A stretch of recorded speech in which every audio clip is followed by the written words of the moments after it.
Hey guys, this is Jesse Schultz and we're here at the FLW Rayovac Series Championship on Wheeler Lake.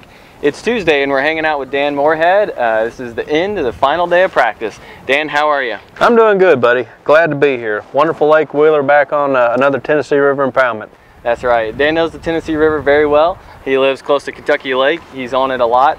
And he's going to tell us a little bit about what is so tough about this river system in the fall. Well, I tell you what, this is the fourth day of practice, and it's tough. You know, it's no different than the rest of the lakes. We just had a couple of BFL regional and a wild card on Kentucky Lake. Fishing was really tough. Weights were way down, and I don't think it's going to be any different here either. It seems like, and this is just my guess, but we've had a lot of changing conditions this year. You know, we've had a lot of cool spells and then warm-ups. The water temperatures fluctuated so much. We had a lot of rain, and this lake came up over 2 feet, and then they sucked the bottom out of it.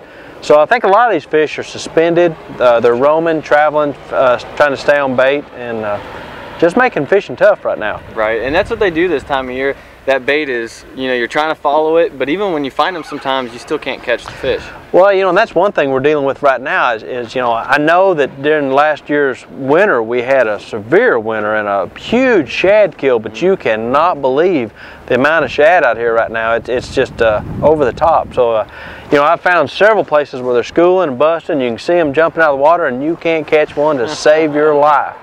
So, yeah. Very frustrating. Absolutely. Well, Dan is no stranger to the Rayovac Championship. I believe as long as we've held a championship, you've been here. Yeah. So you're very familiar with the Rayovac Series as well as the Tour. But what does it mean for you to make this championship each year? Well, you know, like I said, I fished these for a lot of years. Won the championship in 2011, won a couple Angler of the Years, and I fish them because they go to good lakes at good times. The expenses aren't bad, and you know, like I said, I've won 5 of them. It's been very profitable for me. That's not bad. I enjoy them, but again, you know, I don't go at them in the same mentality I do tour events, and Sure. they're more fun. I just really enjoy fishing. Go out and fish and just have fun with it.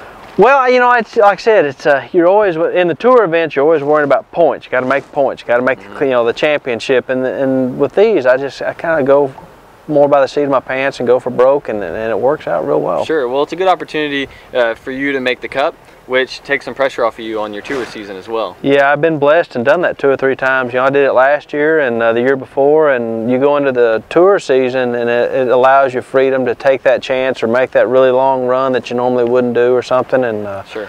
Yeah, it would mean a lot to go ahead and qualify for the 215 or 2015 now. Yeah, absolutely. Well, we're wrapping up here. This is, again, like I said, the final day of practice. These guys are winding down. They're going to go back to their rooms tonight. They're going to start processing what they found. They're going to retie. They're going to restring, do everything they can to get ready for Thursday. Tomorrow is an off day. They're going to go to registration, and then Thursday we're going to get this thing started. So game time. Game time. Dan, we wish you the best of luck, and we hope everybody has a good time and a safe trip on the water. Yes, sir. Appreciate it. Thank you.